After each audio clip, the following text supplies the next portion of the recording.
Hi, my name is Steve Epperson. I'm with June Restaurant. Today we're going to make Tasso macaroni and cheese. We have made some Tasso here in the house, and we've used pork shoulder, and we've brined it for a few days and then confit it in bacon fat. To start the macaroni and cheese, I'm going to turn on the pan here, and I'm going to add a cube of butter to the pan.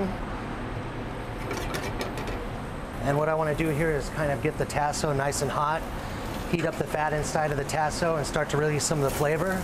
And once that happens, I'm going to add some shallots and garlic to the pan. So you can add a million things to macaroni and cheese. It's a great medium for bacon, asparagus, wild mushrooms here. You can add just about anything you'd like to macaroni and cheese. So once I've got the Tasso heating up here, I'm going to add some garlic and shallot.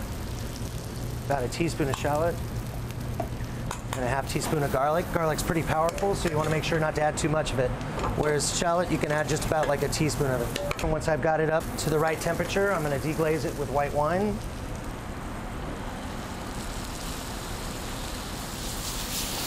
All right.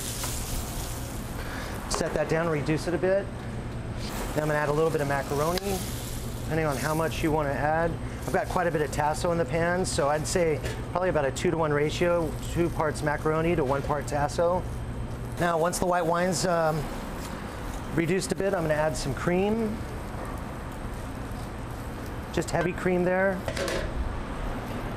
So you just want to add enough. You don't want it too soupy before you add the cheese, because then you'll have to add more cheese to thicken it up. Not that more cheese is not better. Now that I've reduced the cream just a bit and heated it through, I'm going to add a mixture of smoked Gouda, Swiss, and sharp cheddar, a pinch of kosher salt, some fresh cracked black pepper, and it's starting to thicken up here. And you want to make sure it doesn't get too thick. Like I said before, you want it to be the right consistency. You don't want it to be too thick so as to be hard to eat. You don't want it to be too thin so that it's falling apart. One thing you always want to kind of also let yourself know is baked macaroni and cheese is something you do in the oven when you finish. So one thing you want to do before you start is actually turn on your oven. And I think about 450 degrees is perfect.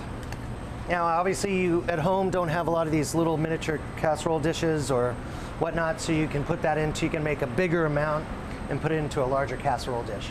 Now, I'm going to top it with a little bit more of the mixture of cheese, and then it's going to go right into the oven, right onto the rack. What you're looking for here is a little caramelization on top. You know, obviously, it's heated through, you've already done the work. Now you're just letting the oven kind of finish it off with a little caramelization on top for show and for flavor.